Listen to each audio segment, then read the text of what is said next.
Hi.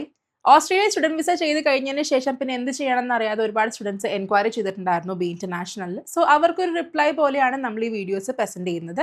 അവരുടെ main concern എന്താണെന്ന് വെച്ച് കഴിഞ്ഞാൽ പ്രോപ്പർ പ്ലാനിംഗ് ഇല്ലാതെ PR അപ്ലൈ ചെയ്യുന്നതോ പിന്നെ അല്ലെങ്കിൽ അവിടെ നിൽക്കുന്ന സമയത്ത് ആ സമയം യൂട്ടിലൈസ് ചെയ്യാതെ നാട്ടിലേക്ക് വന്നു കഴിഞ്ഞതിന് ശേഷം പിന്നെ അവിടെ ഒരു പെർമനന്റ് സ്റ്റേനെ പറ്റി ആലോചിക്കുന്നതോ അങ്ങനത്തെ ഇഷ്യൂസ് ഒക്കെയാണ് മെയിൻ ആയിട്ട് അവരിപ്പോൾ ഫേസ് ചെയ്യുന്നത്. അതെ അതെ അതെ അവരവിടെ ചെന്ന് നിൽക്കുന്ന ഒരു സമയത്ത് ആ ടൈം വേഗം പോവും.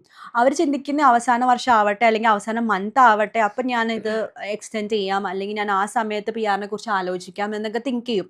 പക്ഷെ നിൽക്കുന്ന ആ ഒരു മൊമെന്റ് തൊട്ടിട്ട് ഇതൊന്ന് പ്രോപ്പർ ആയിട്ട് പ്ലാൻ ചെയ്ത് പോവുകയാണെങ്കിൽ അവർക്ക് ഒരു പ്രോപ്പറായിട്ട് ഉറപ്പായിട്ടും എക്സിക്യൂട്ട് ചെയ്യാൻ പറ്റും. അതെ അതെ അത് നല്ല രീതിയിൽ അവർക്ക് PR എന്തായാലും കിട്ടും. അതെ. ലൈക്ക് പണ്ടത്തെ അപേക്ഷിച്ച് ഇപ്പം ഒന്നും കൂടി സ്റ്റുഡൻസ് ലൈക്ക് കൂടുതൽ ഉള്ളതുകൊണ്ടിട്ടും അവർക്ക് എന്താ PR-ലോട്ട് എല്ലാവർക്കും എത്താൻ പറ്റുന്നില്ല. അതെ, കുറേ competition പേര് വളരെ കൂടുതലാണ്. അതെ അതെ കുറേ പേര് തിരിച്ച് മടങ്ങി വരുന്നുണ്ട്. അതെ. അപ്പൊ അങ്ങനെയുള്ളവർക്ക് കൂടുതലും അവിടെ നിന്നുകൊണ്ടിട്ട് ചെയ്യാൻ പറ്റുന്ന ഒരു കാര്യമാണ് ആദ്യം തന്നെ അവർ സ്റ്റുഡന്റ് വിസയുടെ ലാസ്റ്റ് ടൈം ആവുമ്പോൾ തന്നെ അവർക്ക് മറ്റേ 485 അതെ. പോസ്റ്റ് 485 visa ടെമ്പററി ചെയ്യാൻ ഗ്രാജുവേറ്റ് പറ്റും. വിസ എടുക്കുന്നത് നല്ലത്. അത് എടുക്കുമ്പോൾ അവർക്ക് ഫുൾ ടൈം വർക്ക് റൈറ്റ്സ് കിട്ടും.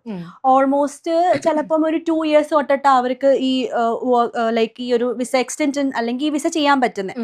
അപ്പൊ 2 yearsോളം അവർക്ക് പിന്നെയും അവിടെ നിൽക്കാൻ പറ്റും. ചില കോഴ്സസിനൊക്കെ നമുക്ക് 3 years 3 to 4 കിട്ടുന്നുണ്ട് years കേട്ടോ. വരെ കിട്ടുന്നുണ്ടല്ലോ. പിന്നെ അതേപോലെ ചിലതാണെങ്കിൽ നമുക്കിപ്പം ലൈക്ക് നമ്മളിപ്പോൾ പഠിച്ചിരിക്കുന്ന റീജിയണൽ ഏരിയയിലാണെങ്കിലും 3 years കിട്ടുന്നുണ്ട്. അതെ. Depending on the States and depending on the course അനുസരിച്ചിരിക്കും. ഉം. അപ്പം അങ്ങനെ കിട്ടുവാണെങ്കിൽ ആ ടൈം നമ്മൾ മാക്സിമം യൂട്ടിലൈസ് ചെയ്യണം.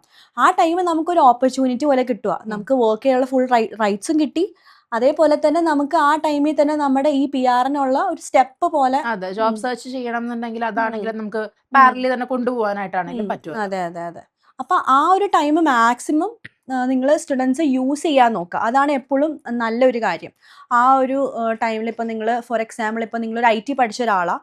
IT പഠിച്ചിട്ട് നിങ്ങൾ വീണ്ടും മാസ്റ്റേഴ്സ് പഠിക്കാനാണ് നിങ്ങൾ ലൈക്ക് ഓസ്ട്രേലിയയിൽ വന്നതെങ്കിൽ നിങ്ങൾ മാസ്റ്റേഴ്സ് പെർസ്യൂ ചെയ്യുന്ന സമയത്ത് തന്നെ നിങ്ങൾക്കൊരു തോട്ട് ഉണ്ടാവും, എന്നെക്കൊണ്ട് ചിലപ്പം ഈ റിലേറ്റഡ് ഫീൽഡിൽ എനിക്ക് കോമ്പറ്റീഷൻ ഹൈ ആയതുകൊണ്ട് കേട്ടോ, എന്നെക്കാട്ടി പൊട്ടൻഷ്യൽ ഗ്രാജുവേറ്റ്സ് ഉള്ളതുകൊണ്ട് കേട്ടോ എനിക്ക് ജോബ് കിട്ടിയില്ല അല്ലെങ്കിൽ കിട്ടില്ല എന്നൊരു കോൺഫിഡൻസ് കുറവ്. നിങ്ങളൊരു ആവറേജോ ബിലോ ആവറേജ് സ്റ്റുഡൻ്റ് ആണ്, നിങ്ങൾക്ക് ആ ഒരു കോൺഫിഡൻസ് കുറവ് വരുവാണെങ്കിൽ നിങ്ങൾക്ക് പാരലലി ജോബ് ഓറിയൻറ്റഡ് ആയിട്ടുള്ള വേഗം ജോബ് കിട്ടുന്ന കോഴ്സസ് പാരലലി ചെയ്യുന്ന നല്ലതാണ്. പക്ഷെ അതെ. പ്രൊവൈഡഡ് നിങ്ങളുടെ വിസയുടെ ഇത് നോക്കണം. അതെ, അതേപോലെ നോക്കുന്നു. അത് അതെ. മാത്രമല്ല നിങ്ങളുടെ ആ ലിസ്റ്റിൽ ഇപ്പം ഫോർ എക്സാമ്പിൾ ഇപ്പം നിങ്ങൾ എടുത്തിരിക്കുന്ന വിസയിലും നിങ്ങൾ പഠിക്കുന്ന കോഴ്സിലും ചില ലിമിറ്റേഷൻസ് ഉണ്ടോ എന്ന് നോക്കണം. ഇപ്പം പർട്ടിക്കുലർ ആ കോഴ്സ് ഇപ്പം നിങ്ങൾ ഫോർ എക്സാമ്പിൾ ഇപ്പം IT പഠിക്കുന്നെങ്കിൽ ആ IT കോഴ്സ് നിങ്ങൾ എടുത്തിരിക്കുന്ന വിസയിൽ വേറെ ഒരു കോഴ്സ് പാരലി ചെയ്യാനുള്ള ഓപ്ഷൻ ഉണ്ടോ എന്ന് നോക്കണം. അതെ അതെ, അങ്ങനെ വിസ ഉണ്ടെങ്കിൽ പെർമിറ്റ് മാത്രം ചെയ്യുന്നുണ്ടോ എന്ന് നോക്കണം. അതെ അതെ അതെ അങ്ങനെ ഉണ്ടെങ്കിൽ മാത്രം നിങ്ങൾക്ക് ചെയ്യാൻ പറ്റുള്ളൂ. അത് നിങ്ങൾ നിങ്ങളുടെ ഏജന്റ് ആയിട്ടോ ആരെങ്കിലും ആയിട്ടോ നിങ്ങളത് കൗൺസിലറായിട്ടോ ഒക്കെ നിങ്ങളത് ഡിസ്കസ് ചെയ്യേണ്ട കാര്യമാണ്.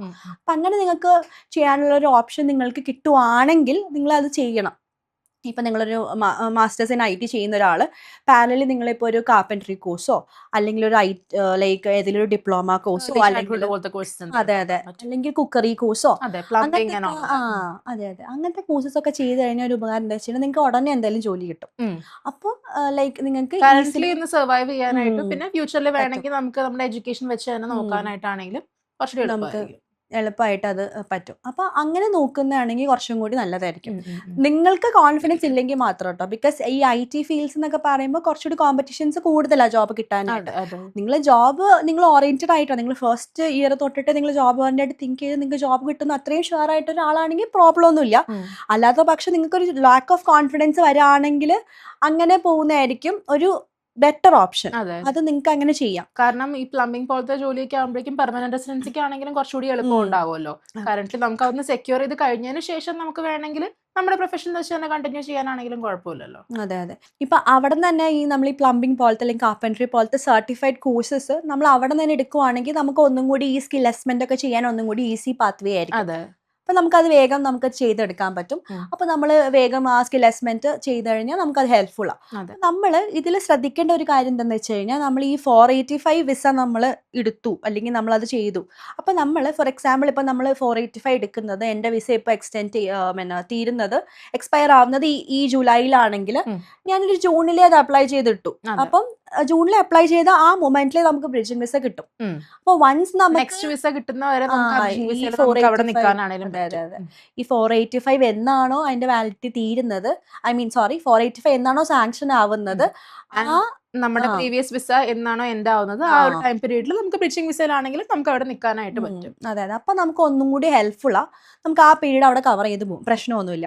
പിന്നെ നമുക്കൊരു 2 ഇയേഴ്സ് ആ സ്റ്റഡി ചെയ്യെങ്കിൽ നമ്മൾ ആ 2 ഇയേഴ്സ് നമ്മൾ എന്നാണോ 485 വിസയിലോട്ട് നമ്മൾ എൻ്റർ ആയത് ആ മൊമെന്റ് തൊട്ടിട്ടേ നമ്മൾ ഈ ഒരു പ്രീ പ്ലാൻ ചെയ്തെടുക്കണം. ഒരിക്കലും പോസ്റ്റ് പ്ലാനിലോട്ട് അല്ലെങ്കിൽ തീരുന്ന മുഹൂർത്തത്തിൽ കൊണ്ട് പ്ലാൻ ചെയ്യാൻ നിന്ന് കഴിഞ്ഞാൽ നമുക്ക് കിട്ടില്ല. നമ്മൾ പ്രീ പ്ലാൻ ചെയ്ത് അവിടെ പോകണം.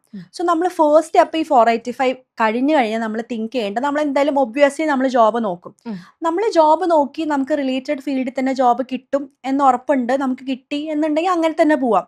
ഈ ബൈ ചാൻസ് നമുക്ക് കിട്ടിയില്ല എന്നുണ്ടെങ്കിൽ നമുക്ക് കിട്ടുന്ന ജോലി നമ്മളിപ്പോൾ പ്ലേറ്റ് കഴുകാനോ അല്ലെങ്കിൽ എവിടെയെങ്കിലും ഡെലിവറി ബോയായിട്ടോ എന്താ കിട്ടുന്ന ആ ജോലിക്ക് നമ്മൾ പോവുക, അത് പ്രശ്നമില്ല. സർവൈവൽ ആണല്ലോ നമ്മൾ മെയിൻ ആയിട്ട് നോക്കേണ്ടത് നമുക്ക് ആ സ്റ്റേജിൽ. ആ ജോബിന് നമ്മൾ പോവുക. പോകുന്നതിൻ്റെ കൂടെ തന്നെ നമ്മളിപ്പോൾ ബാക്കി സ്ഥലത്ത് നമ്മൾ അപ്ലൈ ചെയ്യുന്ന സമയത്ത് നമുക്ക് റെസ്യൂമീസിൽ ഇത് ആഡ് ചെയ്യുന്നതിന് യാതൊരു കുറവും വിചാരിക്കേണ്ട. ബിക്കോസ് കുറേ സ്റ്റുഡൻസ് നമ്മളോട് പറയുന്നത് അവർ റെസ്യൂമിൽ ഇത് ആഡ് ചെയ്യില്ല പറയും. പക്ഷെ കാണുന്ന ഒരാൾ വിചാരിക്കുന്ന ഈ കുട്ടി അവിടെ വെറുതെ ഇരിക്കാന്നേ തിങ്ക് ചെയ്യുള്ളൂ. ഈ ഒരു മുഹൂർത്തത്തിൽ അവർ വെറുതെ ഇരിക്കുക, ഒന്നും ചെയ്യുന്നില്ല എന്നേ തിങ്ക് ചെയ്യുള്ളൂ. പക്ഷെ നേരെ മറിച്ച് റെസ്യൂമീസിൽ കാര്യങ്ങൾ ആഡ് ചെയ്യുവാണെങ്കിൽ ഈ പയ്യൻ അല്ലെങ്കിൽ ഈ ഒരു ആള് ഹാർഡ് വർക്കിംഗ് ആണെന്ന് അവർക്ക് തോന്നും. അതെ അതെ, അവര് ഹാർഡ് വർക്കിംഗ് ആണ് അല്ലെങ്കിൽ കുറച്ച് ഹംപിൾ ആയിരിക്കും. കാര്യം ഇവര് കുറച്ച് ഇങ്ങനത്തെ ടൈപ്പ് ഓഫ് ജോബ്സ് അല്ലേ ഇത്രയും വലിയൊരു ഹൈ പൊസിഷനിൽ നിന്നിട്ട് ചെയ്യുന്നത്. മിക്ക ആൾക്കാരും ഇങ്ങനത്തെ ടൈപ്പ് ജോബ് ചെയ്തിട്ട് തന്നെയാണ് വരുന്നവര്.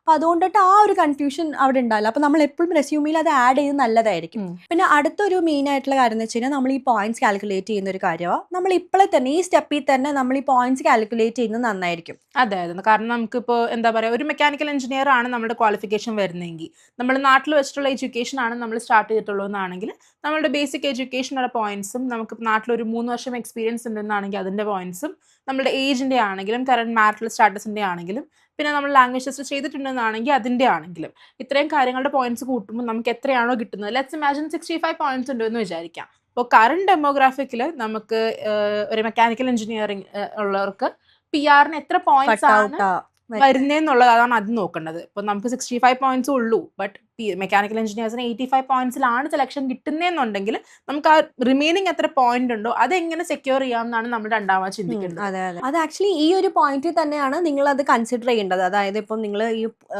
ലൈക്ക് ഈ 485 കയറിയ ഉടനെ തന്നെ നിങ്ങൾ ആ പോയിന്റ് എവിടെയാണോ നിങ്ങൾക്ക് ലാക്ക് ചെയ്യുന്നത് അതിലോട്ട് നിങ്ങൾ വർക്ക് ചെയ്യാനായിട്ട് ട്രൈ ചെയ്യണം. പിന്നെ വേറൊരു കാര്യം നിങ്ങൾ ഫസ്റ്റ് ഓഫ് ഓൾ ശ്രദ്ധിക്കേണ്ട ഒരു കാര്യം എന്താ വെച്ച് കഴിഞ്ഞാൽ നിങ്ങളിപ്പോൾ സെലക്ട് ചെയ്തിരിക്കുന്ന നിങ്ങൾ ഏത് കോഴ്സ് പഠിക്കാനാണോ പോയിരിക്കുന്നത് അത് നമ്മുടെ ലിസ്റ്റിൽ ഉണ്ടോ എന്ന് ചെക്ക് ചെയ്യണം.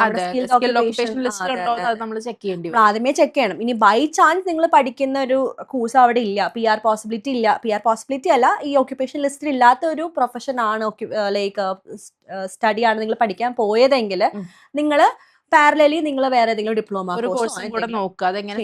ഏർലി ചൈൽഡ്ഹുഡ് ടീച്ചർ പോലത്തെ കോഴ്സസ് ഒക്കെ 1 ഇയർ കോഴ്സ് ഒക്കെയാണ് ഡിപ്ലോമ കോഴ്സ്. അപ്പൊ അതൊക്കെ എടുക്കുന്ന എക്സ്ട്രാ 5 പോയിന്റ്സ് കിട്ടുന്നുണ്ടല്ലോ. അതെ അതെ, അത് മാത്രല്ല അത് കുറച്ചും കൂടി PR ഫ്രണ്ട്ലിയാ, കൂടി PR നമുക്ക് ചെറിയ പോയിന്റ്സിൽ കിട്ടുന്നതാ. അതെ അതെ, അപ്പൊ നമുക്ക് അങ്ങനത്തെ ഒക്കെ ലൈക്ക് പഠിക്കുവാണെങ്കിൽ പാരലി നോക്കണം.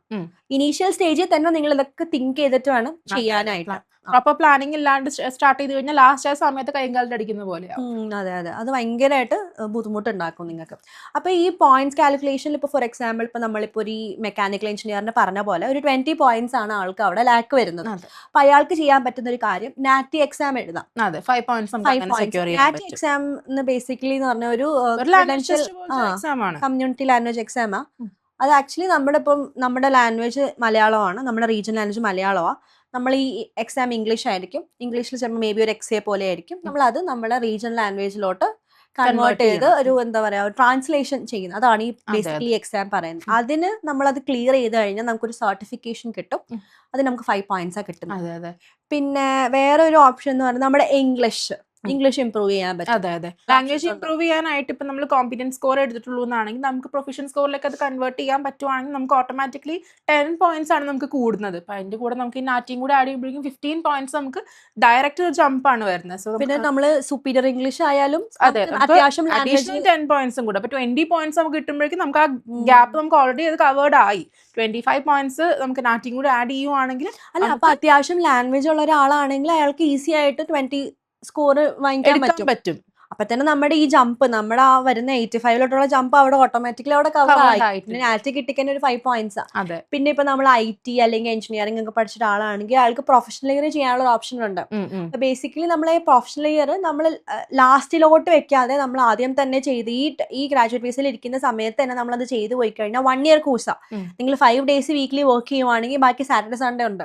അപ്പൊ ഇരുന്ന് പഠിച്ച് പ്രിപ്പയർ ചെയ്ത് നിങ്ങൾ ആ ഒരു ടൈമിൽ ക്ലാസ് അറ്റൻഡ് ചെയ്താൽ മതി. അങ്ങനെ ചെയ്ത് കഴിഞ്ഞാൽ 1 ഇയർ കഴിയുമ്പോൾ തന്നെ അപ്പൊ നിങ്ങളുടെ ഒരു വിസ എന്ന് പറയുന്ന ഒരു 2 ഇയേഴ്സ് ആണെങ്കിൽ നിങ്ങൾക്ക് 1 ഇയർ കൊണ്ട് ഈ കോഴ്സ് അറ്റൻഡ് ചെയ്ത് കഴിഞ്ഞാൽ നിങ്ങൾക്ക് പിന്നെ ഒരു 5 പോയിന്റ്സ് അവിടെ കൂടി. അതെ. ബേസിക്കലി ഇപ്പൊ നിങ്ങൾക്ക് ഈ ഒരു കാൽക്കുലേഷൻ നിങ്ങൾക്ക് 90 പോയിന്റ്സ് അറ്റൈൻ ചെയ്ത് കഴിഞ്ഞു. അപ്പൊ നിങ്ങളിപ്പോ ഒരു എഞ്ചിനീയറാ അല്ലെങ്കിൽ നിങ്ങളിപ്പോ ഒരു IT ഫീൽഡാ അല്ലെങ്കിൽ സൈബർ സെക്യൂരിറ്റി ഏത് ഫീൽഡാണെങ്കിലും 90 പോയിന്റ്സ് എന്ന് പറയുന്നത് വലിയൊരു കട്ട് ഔട്ട്. അതെ അതെ. അപ്പൊ തന്നെ നിങ്ങൾ ഇത്രയും കാര്യങ്ങളൊക്കെ നിങ്ങൾ ചെയ്ത് കഴിഞ്ഞാൽ തന്നെ ഉടനെ തന്നെ നിങ്ങൾ PR ആപ്ലിക്കേഷൻ അവിടെ ലോഞ്ച് ചെയ്യണം. ഇതാണ് correct time. Okay, one more thing, നമ്മൾ അതിന്റെ ഇടയ്ക്ക് സ്കിൽ അസസ്മെന്റിന്റെ കാര്യം പറഞ്ഞില്ല. യെസ്, അത് വിട്ടുപോയി. സ്കിൽ അസസ്മെന്റ് ആണ് one of the most important things എന്ന് പറയുന്നത്. നമ്മളുടെ എഡ്യൂക്കേഷനും നമ്മളുടെ എക്സ്പീരിയൻസും ഒരു ഓസ്ട്രേലിയൻ അതോറിറ്റി വെരിഫൈ ചെയ്ത് നമുക്ക് ആ റിപ്പോർട്ട് തരുന്നത് it's one of the main things to apply for a PR actually. അപ്പം അത് നമ്മൾ ഇതിന്റെ ഇടയ്ക്ക് കൂടെ നമ്മുടെ എന്താ പറയാ നമ്മളുടെ എഡ്യൂക്കേഷൻ എന്താണോ അതിന്റെ ബേസ് ചെയ്തിട്ടാണ് സ്കിൽ അസസ്മെന്റ് വരുന്നത്. So in case of A nurse ആൻമാക് എന്ന് പറയുന്ന സ്കിൽ അസസ്മെന്റ് ആയിരിക്കും വരുന്നത്. എഞ്ചിനീയറിംഗ് കാറ്റഗറീസിൽ വരുന്നവർക്കാണെങ്കിൽ എഞ്ചിനീയേഴ്സ് ഓസ്ട്രേലിയ എന്ന് പറയുന്ന കാറ്റഗറി ആയിരിക്കും വരിക. IT ഫീൽഡ് ആണെങ്കിൽ വെറ്റസസോ അല്ലെങ്കിൽ ഓസ്ട്രേലിയൻ കമ്പ്യൂട്ടർ സൊസൈറ്റിയോ അങ്ങനെ ഇതായിട്ടും വരാം. ഇപ്പോൾ HR അങ്ങനത്തെ കാറ്റഗറീസ് ഒക്കെ ആണെങ്കിൽ lot of categories come under വെറ്റസസ് എന്ന് പറയുന്ന ആ ഒരു സ്കിൽ അസസ്മെന്റ് അതോറിറ്റിയുടെ കീഴിൽ. അക്കൗണ്ടിംഗ് ഒക്കെ ആണെങ്കിൽ CPA ക്യാൻസ് പോലത്തെ അതോറിറ്റീസ് ആണെങ്കിലും വരുന്നത്. സോ നമ്മൾ ഈ ലാംഗ്വേജ് ടെസ്റ്റ് ഒക്കെ ഇംപ്രൂവ് ചെയ്യാൻ നോക്കുന്ന ആ ടൈമിൽ നമുക്ക് വേറെ ഒരു പ്രോസസ്സിംഗ് നടക്കുന്നില്ല എന്നാണെങ്കിൽ സ്കിൽ അസസ്മെന്റ് അപ്ലൈ ചെയ്തിട്ട് കഴിഞ്ഞാൽ ഓൾമോസ്റ്റ് 12 വീക്സ് ഒക്കെ വരെ എന്താ വെച്ച് കഴിഞ്ഞാൽ ഈ സ്കിൽ അസസ്മെന്റ് ചില അതോറിറ്റീസിന് ഇംഗ്ലീഷ് ആവശ്യമാണ്, പ്രൊഫഷണൽ സ്കോർ ആവശ്യമാണ്, ചിലതിന് കോമ്പിറ്റന്റ് മതി. പക്ഷെ ചിലതിന് ഈ വെറ്റസസിലാണെങ്കിൽ ഇംഗ്ലീഷ് ടെസ്റ്റ് പോലും വേണ്ട. അപ്പൊ നമ്മൾ പാരലലി അത് പ്രിപ്പയർ ചെയ്യുന്ന സമയത്ത് വേണമെങ്കിൽ നമുക്ക് സ്കിൽ അസസ്മെന്റ് എടുത്ത് വെച്ചേക്കാം. ലാസ്റ്റ് മൊമെന്റിലോട്ട് എനിക്ക് വിസ ഉണ്ട്, 2 ഇയേഴ്സ് ഉണ്ട് അല്ലെങ്കിൽ 3 ഇയേഴ്സ് ഉണ്ട്, ലാസ്റ്റ് 1 മന്ത് ആവുമ്പോൾ ഞാൻ ഇത് ചെയ്യാം, ഇത് 1 മന്ത് കൊണ്ട് കിട്ടും തിങ്ക് ചെയ്യുന്നവരാണ് ഭൂരിഭാഗം പേരും. ആ ഒരു തിങ്കിങ്ങിന്റെ കുഴപ്പം കൊണ്ടിട്ടാണ് ഇവർക്ക് PR കിട്ടാതെ ഇവർ തിരിച്ചു വരുന്നത്. നമ്മുടെ തന്നെ ഇവിടെ നിന്ന് പോയിട്ടുള്ള ഒരുപാട് ക്ലയൻസിൽ ചിലവര് അവിടെ പോയിട്ട് ഒരു 5 അല്ലെങ്കിൽ 6, 7 ഇയേഴ്സ് അവിടെ സ്റ്റേ ചെയ്തു. പക്ഷെ അവര് ലൈക്ക് സ്വീപ്പിംഗ് പോലത്തെ ജോലി ചെയ്തു. IT പഠിച്ച ഒരാളാ, സ്വീപ്പിംഗ് പോലത്തെ ജോലി ചെയ്തു. പക്ഷെ പുള്ളിക്ക് PR കിട്ടിയില്ല, ഇതേപോലെ പ്രോപ്പർ പ്ലാൻ ചെയ്യാത്തോണ്ട്. ആരും ഈ 7-8 വർഷം അവിടെ നിന്നു, വെറുതെ നിന്നു, തിരിച്ചു വരേണ്ട വന്നു. ഇപ്പൊ നാട്ടിലൂടെ പണിയെടുത്തു, കാശ് അവിടെ തന്നെ ചെലവാക്കി നാട്ടിലേക്ക് തിരിച്ചു പോകും. അത് അങ്ങനത്തെ ഒരുപാട് പേരുണ്ട്. കാരണം സ്കിൽ അസസ്മെന്റിനൊക്കെ ആണെങ്കിലും ഓൾമോസ്റ്റ് 12 വീക്സ് വരെ പ്രോസസിംഗ് ടൈം വരുന്നുണ്ട്. ഇപ്പൊ സോ നമുക്ക് ഇപ്പൊ IELTS ഒക്കെ വേണ്ടാത്ത സ്കിൽ അസസ്മെന്റ് അതോറിറ്റി ആണ് വരുന്നതെന്നുണ്ടെങ്കിൽ അത് ഓൾറെഡി അപ്ലൈ ചെയ്തിട്ടതിന് ശേഷം നിങ്ങൾക്ക് നിങ്ങളുടെ ലാംഗ്വേജ് പ്രിപ്പയർ ചെയ്യാമെങ്കിൽ അത്രയും ടൈം സേവ് ചെയ്യാൻ പറ്റുന്ന ഒരു കാര്യമാണ്.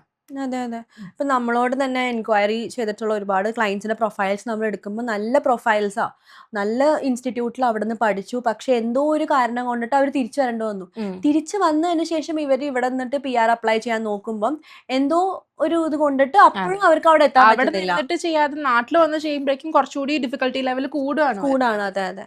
അപ്പൊ അവരെപ്പോഴും അവിടെ നിന്നോണ്ടിട്ട് ഈ ഒരു പാർട്ടിക്കുലർ സ്റ്റിപ്പുലേറ്റഡ് പീരീഡ് തന്നെ അത് ചെയ്ത് പോയി കഴിഞ്ഞു കഴിഞ്ഞാൽ അവർക്കും അത് ഭയങ്കരമായിട്ട് യൂസ്ഫുൾ ആണ്. വേഗം കിട്ടേണ്ട പ്രോസസ്സാണ് ഇവർ കാരണം അത് ഡിലേ ആയിട്ട് പോകുന്നത്. പിന്നെ വേറൊരു കാര്യം എന്താ വെച്ച് കഴിഞ്ഞാൽ ഇപ്പൊ 65 എന്നൊരു എക്സാമ്പിൾ നമ്മൾ പറഞ്ഞു, അയാൾ ഒരു 85 അല്ലെങ്കിൽ ഒരു 90 പോയി അയാളുടെ പോയിന്റ്സ്. അപ്പൊ അയാൾ നിൽക്കുന്നത് ആ ഒരു പാർട്ടിക്കുലർ PR പോയിന്റ്സിൽ കാൽക്കുലേറ്റ് ചെയ്യുന്ന ആളിൽ ഒരു ഹയർ പോയിന്റ്സിൽ ആൾ നിൽക്കുന്നത്. അപ്പൊ അയാളുടെ ഇതിനകത്ത് ചിലപ്പോൾ 85 കട്ടൗട്ടിലാണ് പോയെങ്കിൽ ഇയാൾക്ക് 90 കട്ടൗട്ടിൽ ഇയാൾക്ക് ചിലപ്പോൾ കിട്ടും. പിന്നെ ഇനിയിപ്പോ അയാൾക്ക് റീജിയണൽ ഏരിയ നിന്നുകൊണ്ട് നിൽക്കാൻ ഇഷ്ടമുള്ള ഒരാളാണെങ്കിൽ അയാൾക്ക് റീജിയണൽ വിസ അപ്ലൈ ചെയ്യാം. പക്ഷെ ചെക്ക് ചെയ്യേണ്ട ഒരു കാര്യം എന്താണെന്ന് വെച്ച് കഴിഞ്ഞാൽ അയാള് ആ ഓരോ സ്റ്റേറ്റ്സിന്റെയും റൂൾസ് നോക്കണം. അതെ, പഠിച്ചത് ആക്സെപ്റ്റ് ചെയ്യുന്നുണ്ടോ, അവരുടെ ലിസ്റ്റിൽ വരുന്നുണ്ടോ, എല്ലാം നോക്കേണ്ടിയും വരും. ചിലവരൊക്കെ ഇങ്ങനെ ചുമ്മാ എവിടെ നിന്നൊക്കെ ഇൻഫർമേഷൻസ് ഒക്കെ എടുത്ത് വന്നിട്ട് വെറുതെ പോയിട്ട് ആപ്ലിക്കേഷൻ ഇടും, അല്ലെങ്കിൽ സ്വന്തമായിട്ട് EOI ഇടും. പ്രോപ്പർ പ്ലാനിങ് ഒന്നുമില്ല, ആരെയും കൺസൾട്ട് ചെയ്യില്ല, ഒന്നുമില്ലാതെ. അപ്പൊ എന്താ വെച്ചാൽ അവർക്ക് കിട്ടില്ല എന്ന് പറയും. പക്ഷെ കിട്ടണമെങ്കിൽ അവര് അതിന് വേണ്ടി കറക്റ്റ് ആയിട്ട് ഇടണം. ഇപ്പൊ ഫോർ എക്സാമ്പിൾ ഇപ്പൊ നമ്മൾ ഇപ്പൊ വെസ്റ്റേൺ ഓസ്ട്രേലിയയുടെ എന്തോ ഗ്രാജുവേറ്റ് പാത്വേ ഉണ്ട്. ഈ ഗ്രാജുവേറ്റ് പാത്വേയില് അവിടെ പഠിച്ച കോഴ്സിന് മാത്രമേ ആ ഗ്രാജുവേറ്റ് പാത്വേയിൽ ഇടാൻ പറ്റുള്ളൂ. ചില ഓക്യുപ്പേഷൻസ് ഒക്കെ ബാക്കിയുള്ള കാറ്റഗറീസിൽ വരാതെ ഈ ഗ്രാജുവേറ്റ് പാത്വേയിൽ മാത്രം വരുന്ന ഓക്യുപ്പേഷൻ, ആ ഓക്യുപ്പേഷൻ ആണ് ഇയാൾക്കെങ്കിൽ, ഈ പാർട്ടിക്കുലർ പേഴ്സൺ എങ്കിൽ അയാൾ അതിൽ അപ്ലൈ ചെയ്തതിന് ആൾക്ക് ഇൻവിറ്റേഷൻ കിട്ടില്ല. ബിക്കോസ് ലിസ്റ്റിലില്ല, ഇവർക്ക് നോളജ് ഇല്ല. ഒന്നെങ്കിൽ ഇവർ ഏജന്റിനെ പോയി കാണണം, അല്ലെങ്കിൽ ഇവർ തറവായിട്ട് സ്റ്റഡി നടത്തണം. ഈ തറവായിട്ട് സ്റ്റഡി നടത്താത്തവരായിരിക്കും ഭൂരിഭാഗം ആൾക്കാർ. അതെ, ജസ്റ്റ് ബേസിക് ഒരു ഗൂഗിൾ സെർച്ചിൽ മാത്രം പോയി അപ്ലൈ ചെയ്യുന്നവരാണ് ഭൂരിഭാഗം ആൾക്കാരും വരുന്നത്. ഇപ്പൊ കുറേ പേർക്ക് ഇപ്പം നമ്മൾ തന്നെ നമ്മുടെ എൻക്വയറീസ് വരുന്ന ചില ക്ലയൻസിനൊക്കെ ഈ സബ് ക്ലാസ് ഉണ്ടെന്നല്ലാതെ പല പല കാറ്റഗറിയിൽ അല്ലെങ്കിൽ പല പല സ്റ്റേറ്റ്സിന് പല പല റൂൾസ് ആണെന്ന് അറിയാത്തവരുണ്ട്.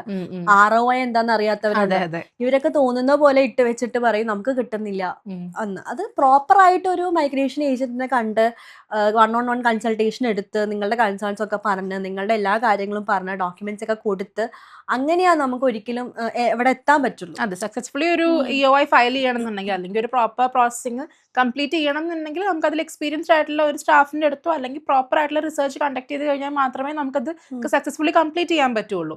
അതല്ലാതെ ഒരു ബേസിക് ഇൻഫർമേഷൻ വെച്ച് അപ്ലൈ ചെയ്ത് കഴിഞ്ഞാൽ ഞങ്ങൾക്ക് കിട്ടിയില്ല, ഇത് സ്കാം ആണെന്ന് പറയുന്നതിൽ യാതൊരു അർത്ഥവുമില്ല.